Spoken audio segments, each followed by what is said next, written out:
UFC, yeah, you can educate me on UFC. Man, I'm not really a big UFC fan. I'm not too much bigger in it either, but I mean, I've caught some. I know a little song. Yeah, I'm a huge fan. I mean, I would say, I definitely would say that though. When it comes on, like when I watch it, I'm definitely like stopping, like, ooh, yeah, like, you know what I'm saying, like I'm watching it a little bit, but I know we talked last time on the like as far as like boxing goes. I know we talked about the fight that's going to be coming up. Yeah. So you know, what was that? I always get dude's name. I know it was Errol, right? Spence. Yeah. Crawford. Yeah. That's correct. Yeah. Who you got? Who you got, King? And that who you got?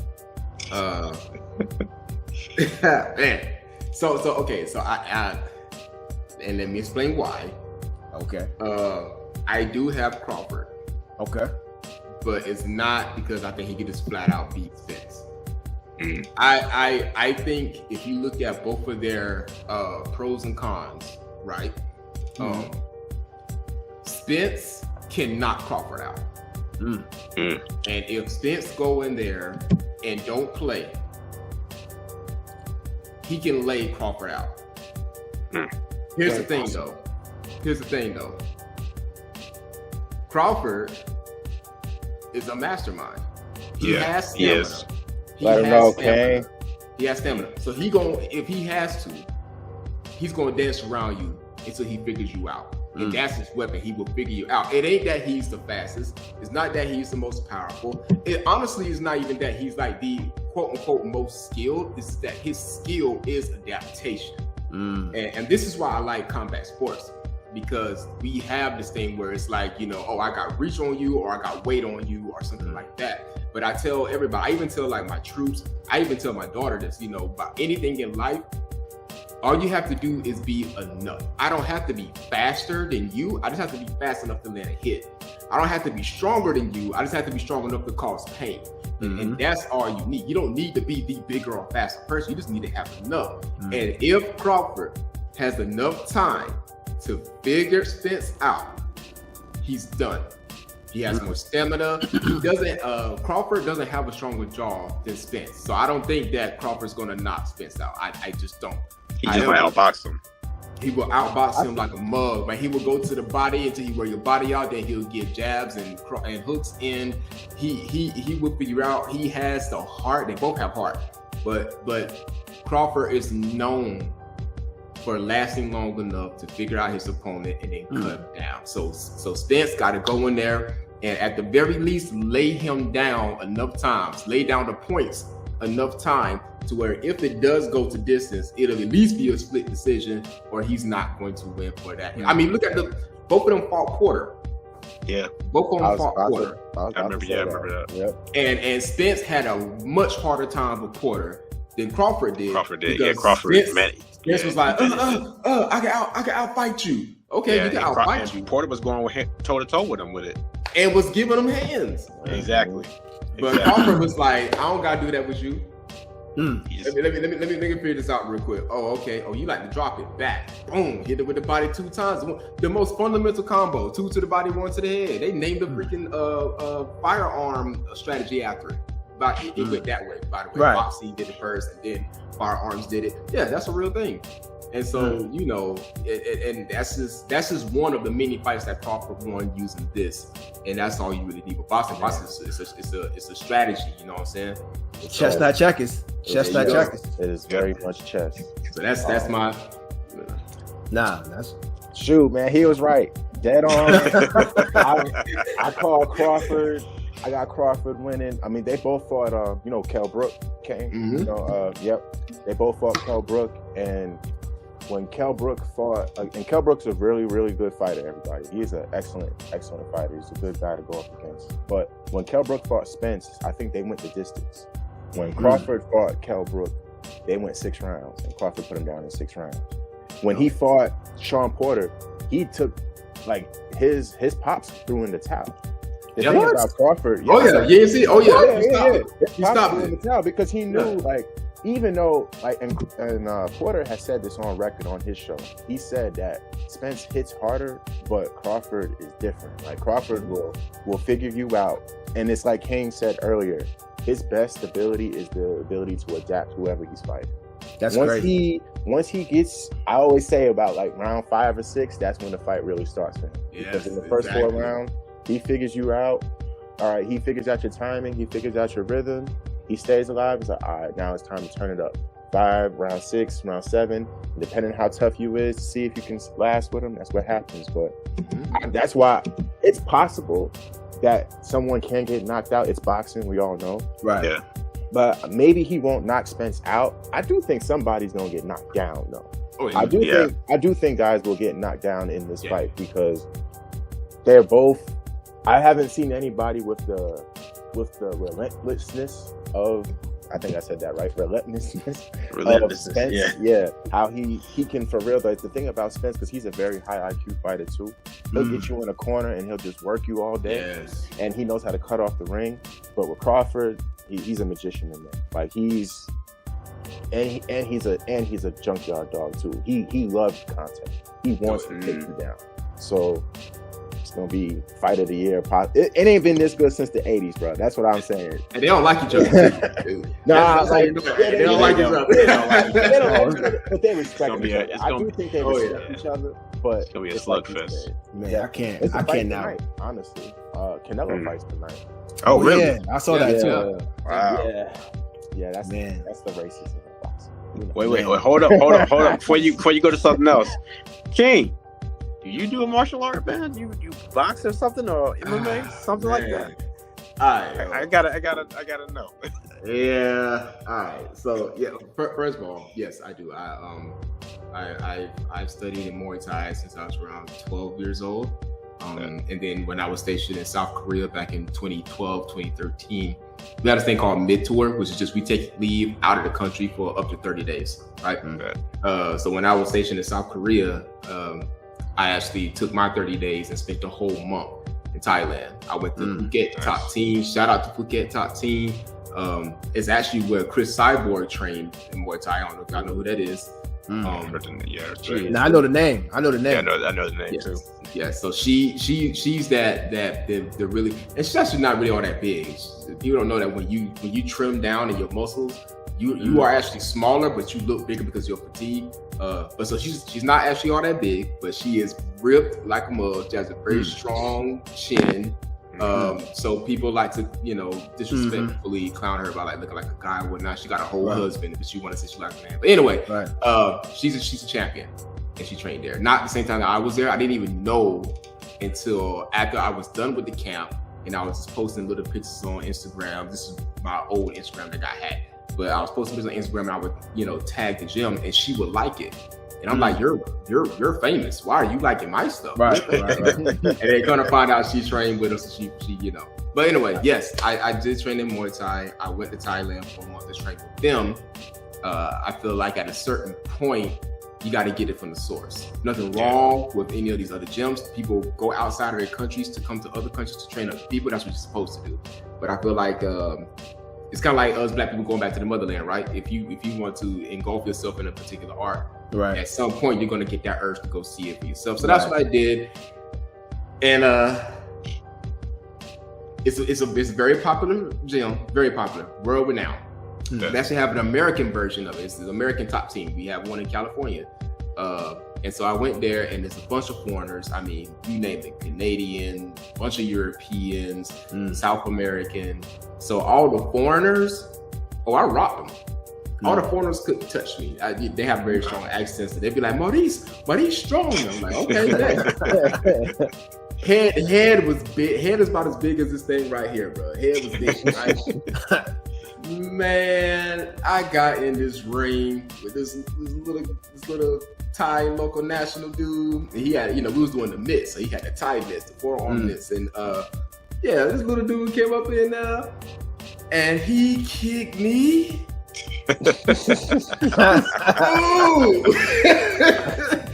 Listen, when that little man rolled me all up and down them tight streets, man. I mean, I was done. I was like, okay, so what we gonna do is take these gloves off. Right. It's over. It's over. I done lived the dream.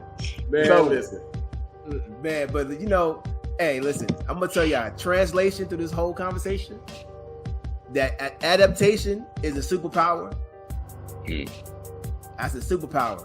If you can adapt to anything, that means that you can blend. Like, black people are great at that. So do that, and you can probably do anything you want. And Carl McKean telling y'all, don't let the love song fool y'all. Don't let it fool y'all. Can I ask you a question real quick, King? So in UFC, what do you think of Francis Ngannou, the hardest hitting dude in UFC, the heavyweight dude? Now I think he's trying to go boxing, but I think he's got one more fight left in UFC. So they always do that, right? He's like the top $1 right now, as far from what I've heard. You're not wrong. That dude, yeah. Man, that whole going to the boxing thing, but yeah, the king, one of the three kings, even though Israel kind of disappointed me a little bit, but yeah, man, he's the king, man. He's one of the people, and this is why a lot of combat sports, especially old boxing fans, start to go transition to UFC, is because of the heavyweights. People don't realize that it's the heavyweight that drove boxing, and so it's also the heavyweights that's transitioning over to the UFC, because if anybody's going to get hurt, or if you're ever going to be afraid that somebody's going to get hurt, it's coming with the heavyweights. That's not down to any other right. Weight class, but Francis puts a fear in you that you don't see every day. And I love that, man. You know what I'm saying? That's my brother and everything. I think that the position that he has been put in is a position that a lot of champions have been put in with the UFC. I know, a couple of you guys don't know that much about UFC, but UFC has a lot of clauses to their contracts that is just not fighter friendly. To be honest with you, combat sports in general, if you are not or have not at some point been the champion, you actually don't get paid a lot. These guys don't make 6 figures. Yeah, these guys don't make 6 figures. I can see that. Average fighter, even with a perfect record, and with all the respect in the world, if he ain't held the belt, the average fighter makes about as much as I do. And I'm because they love it. They do it because they love it. They do. I mean, there's guys who don't make anything because after they get their revenue from their fights, and they gotta pay. They pay for the stuff. They're not. They pay for their gym. They pay for their meals. They pay for transportation. Yes, they pay for all. If you are not the champ, or if you have not held that belt at one point to be able to generate all types of sponsorship and whatnot, that'll be willing to pay for stuff for you. Which, by the way, you still gotta pay them back, even with money or with advertising the business. What? If Nike sponsor you, Nike's only sponsoring you because they think that because your name is on the shoe, people gonna buy the shoe. But if they put your name on the shoe and people don't buy the shoe, they're cutting you. Right. They're cutting you. So I'm not paying for your luxury bus ride from Vegas to MGM Stadium if no one's going to buy my merchandise, that you're wearing. So even sponsor fighters, they don't get paid, man, and they go broke. A lot of fighters go broke because they. That's why he going to boxing. So wait a minute. So does boxing generate more in money than MMA fighters, or is it the same? My opinion, I think it's kind of like the baseball thing. Like, baseball been around for so long, and so boxing's been around for so long, and since it's prize fighting, that's literally at the end of the day. So since boxing's been around for so long, boxing's so universal, and the way, and it also because a lot of the money that's in boxing, like from these promoters, like King, I know you know about this. Like, basically in the 90s, Mike Tyson. When Mike Tyson came into the 90s and pay-per-view came in because this dude was knocking cats out in the first round. People are paying X amount of dollars to see this man fight, and he's laying cats out in the first round. That really threw a whole wrench into boxing. Guys becoming their own promoters, guys becoming or having to sign with promoters to be able to get notified. Because Terrence Crawford, the dude who's ranked #1 pound for pound in the world right now, this dude was not getting seen by anybody at first. It wasn't like this dude was he didn't. I think he did go to the Olympics, but I don't think he actually performed on the Olympic team. And the thing about Spence was the Olympian person. Exactly. And but there's also young fighters like the guy who fought like a weekend ago. His name is Shakur Stevenson. I don't know if you know who he is, but Shakur Stevenson, he went to the Olympics. He didn't win gold, but he won silver, and he went really far, and his name was tatted up there. As far as like your talent and everything, as long as you show that you got the goods and the skill and whatnot, and you're winning, that is what gets you. But you have to get, seen by a promoter in order for that to get your name out there. And the thing about these promoters have been in the game for so long, like Bob Arum from Top Rank, like I forget his name, but he runs PCB. The top promoters from these guys, they've been in the fight game for so long, so it's old money basically just being rehashed. And they can go ahead and just go ahead and promote who they want. That's why I said boxing's pretty racist, because they promote who they want to promote as the top dudes and all that kind of stuff. Even though right here there's plenty of black fighters who compete with who they say is the best, like the Canelo. And Canelo, not nice, but that's what a lot of things, that's a lot of things. Black people, you know what I'm saying? Like we can compete with just about anybody. That's just going back to the Negro League. You know what I'm saying? So, but yeah, shout out to them, man. I'm excited about basketball now too. So I'll be not basketball. Sorry, boxing now too. So shout out to them. Y'all watch women boxing? About Cassandra Shields. Clarissa Shields is. I would not fight. I was like, I would not fight no female boxer, man. No, but they're real with it. She is a thug in the ring, yo. And you know what's funny that you said that, Walt? It's funny that you said that, Walt. Because if you follow her, like you follow her, that girl's so sweet and funny, and she's like that's how they get you. She is a real light, and not this is just because I have a particular taste in women. She cute as I don't know what. Of course. Until she do this. She get them cornrows. Yo, I'm like, baby, I don't know what I did, but I'm sorry. Her father used to do like underground fighting. He was yes. Her father did like underground, like Kimbo Slice type level. Like that's what her pops was like. Shout out to Kim, man. R.I.P. to Kimbo Slice. Wow. Yes, respect. But fighting is in her blood. Like it's literally part of her. Like she literally, like I've seen interviews of her. Like she has literally said, I just love to fight. Like it's literally part of her. So like her even going to UFC. I don't know. If say that. Yeah. No. I mean, you go ahead. You take that. Like no. You had it. I was just going to say that it's funny that Trim asked that question about fighters going from UFC to boxing, because we have fighters that actually go from boxing. She didn't go to UFC though. She went to PLL. Okay. It's another MMA promotion. MMA. Yeah. Right. But yeah, she went there. I think she did what was it? She did 2 fights so far? She did 2 fights. And I think she won both. Yeah, I know she won. I know she won her first one. She definitely won her first one. Yeah, the second one, I don't know if she won, but I can't remember. I do know, like when it comes to like female boxers, as far as like what I've seen, because I've seen some female boxers, she's like the best that I have seen. Like I haven't seen someone as good as her since like Layla Ali. To keep it a whole beam. He's not exaggerating. Because Shields called her out. Shields called her out. It was a whole thing. She called her out? They were supposed to. It was a thing. They wanted to fight each other because, Layla was like, man, I ain't worried about her. Like, she ain't on my level, blah, blah, blah. I was like, all right. But you was in her same position, not like when you were her age, and you fought Joe Frazier's daughter.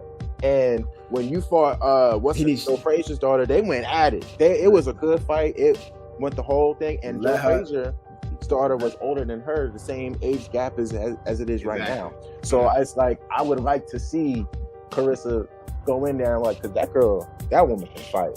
She got it. Fighter instinct, killer instinct.